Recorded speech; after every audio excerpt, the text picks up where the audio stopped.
Scandal. The President of the Constitutional Court, Cándido Conde-Pumpido, wants to endorse Pedro Sánchez governing without presenting a budget. Let's begin.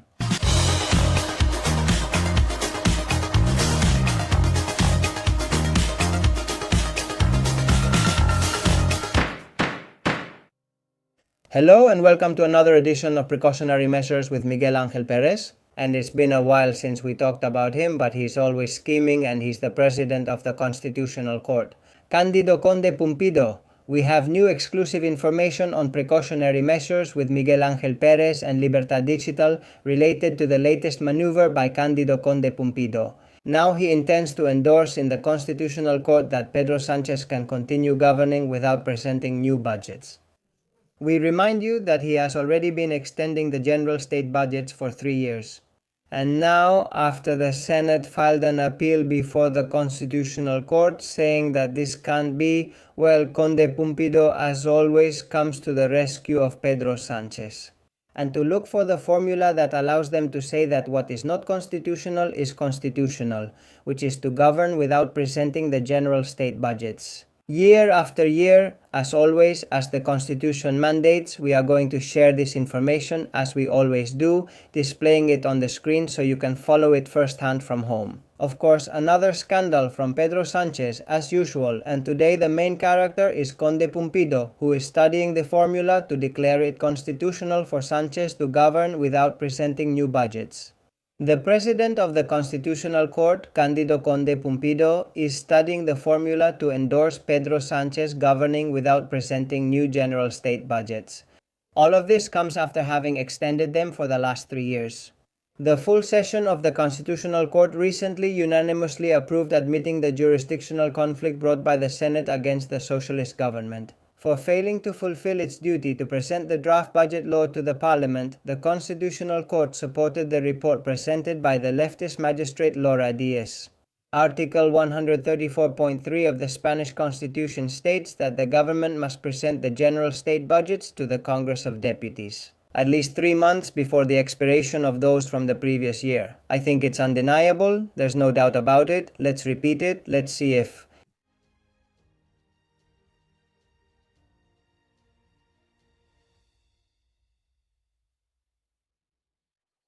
Attention! Article 134.3 of the Constitution, the government must present to the Congress the unanimously approved general state budgets procedure, at least 3 months before the expiration of those from the previous year. It's clear, isn't it? There's no room for doubt or interpretation. If you don't do it, what you're doing is unconstitutional. It's a simple rule of 3. I think it's very straightforward. Legal sources we've consulted on precautionary measures with Miguel Ángel Pérez and Libertad Digital state, and that Conde-Pumpido is already studying the legal arguments that could be used to support it in the TCE. That Pedro Sánchez's government has not presented new general state budgets for 3 years and can continue governing without it being unconstitutional. The President of the Constitutional Court is looking for a way to give Sánchez a small warning about the importance of approving the budgets, while at the same time confirming that it is constitutional to continue governing. The same sources consulted claim that Conde-Pumpido has already endorsed the abuse of decree laws by the socialist government, which allows Sánchez to govern by issuing decrees. I'm sure this sounds familiar to you, right? Instead of submitting to parliamentary control, it's just decree law, boom, because the government says so, because Pedro Sánchez says so, and that's it, that's all. Conde-Pumpido endorsed Sánchez governing by issuing decrees, bypassing parliamentary control. All of this under the pretext of an alleged emergency. Well now, if the President of the Constitutional Court manages to push through the endorsement so that Sánchez can govern without approving the general state budget each year, it would mean, they tell us, the consolidation of an autocratic and authoritarian regime in Spain, outside of democracy and the rule of law. It should be noted that the President of the Constitutional Court is still currently pushing to be able to apply for a position in the Council of State, specifically the one currently held by the former Vice President of the government of José Luis Rodríguez Zapatero, María Teresa Fernández de la Vega. This is the golden retirement that Cándido Conde-Pumpido aspires to, since his term has already been extended in the Constitutional Court. He wants to do the last favors for Pedro Sánchez so that he can be placed in the Council of State, replacing María Teresa Fernández de la Vega. In the upcoming Constitutional Court ruling, the Court of Guarantees will have to rule on 3 requests from the Senate, which is the body that filed this appeal. First, regarding the government's failure to fulfill its constitutional duty to present the General State Budget Law for the years 2024, 2025, and 2026. And what if the use of the extension violates the Senate's own constitutional authority? Secondly, the request from the upper house to declare the extensions of the 2023 budget law unconstitutional and null. Finally, the Senate asked that a maximum deadline be set for the submission of the 2026 budget bill, okay? These are the 3 things that the Constitutional Court will have to answer in the future ruling they make after admitting this conflict raised by the Senate. The Senate, with a PP majority, believes that the inaction of Sanchez's government, which has already extended the budgets for 2024 and 2025 and has not yet presented the current year's budget, violates the prerogatives established for Parliament by Article 134.5 of the Constitution. Here it is established that once the general state budgets are approved, the government may present bills that imply an increase in public spending or a decrease in revenues corresponding to the same budget year. Budgetary explanations are being given regarding the extended 2023 budgets.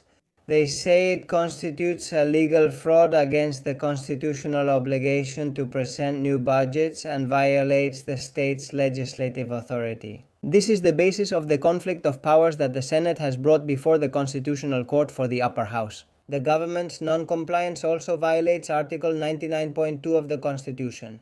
Given the existing relationship between the failure to approve the budget and the loss of parliamentary confidence granted during the investiture, Article 23 would also be violated to the extent that the failure to present and process the general state budget prevents senators from participating in the budgetary function, which is at the core of their representative role.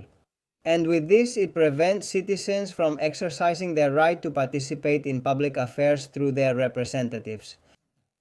Well, the truth is that this conflict brought by the Senate before the Constitutional Court is very well put together. And I, of course, support all the arguments. I mean, what can happen is that all governments are required to present those general state budgets year after year. And if not, then elections have to be called and Pedro Sánchez comes in who just ignores everything. And with the help of the illustrious and renowned President of the Constitutional Court, Conde-Pumpido, who is his guardian in the shadows. Well now, let's say, don't worry, Pedrito, we're going to back you up here so you can keep governing, even if you don't present the general state budget, even though the Constitution says it very clearly. So, what can't happen now is to look for a semantic formula that says yes, it has to be presented, but this doesn't mean that if it's not presented, it's unconstitutional. This can't be. And that's what channels like Precautionary Measures with Miguel Ángel Pérez are for, to oversee those in power, to make sure that what needs to be done gets done. And of course, he has to side with the Senate, and Pedro Sánchez has to present the general state budget.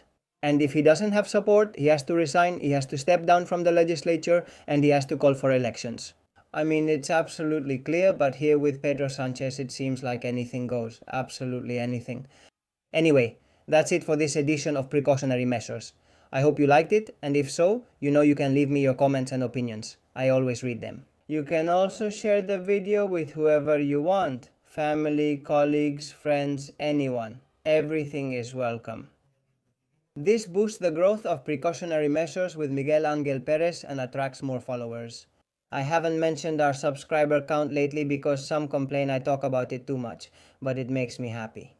We already have 126,000, almost 226,200 subscribers. It's a huge number.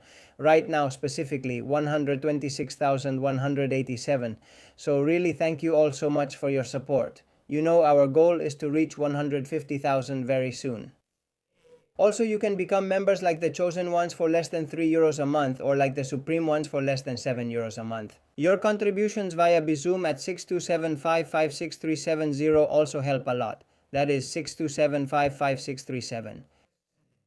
The most important thing, as always, is that I tell you this information reaches everyone because information is power. See you soon.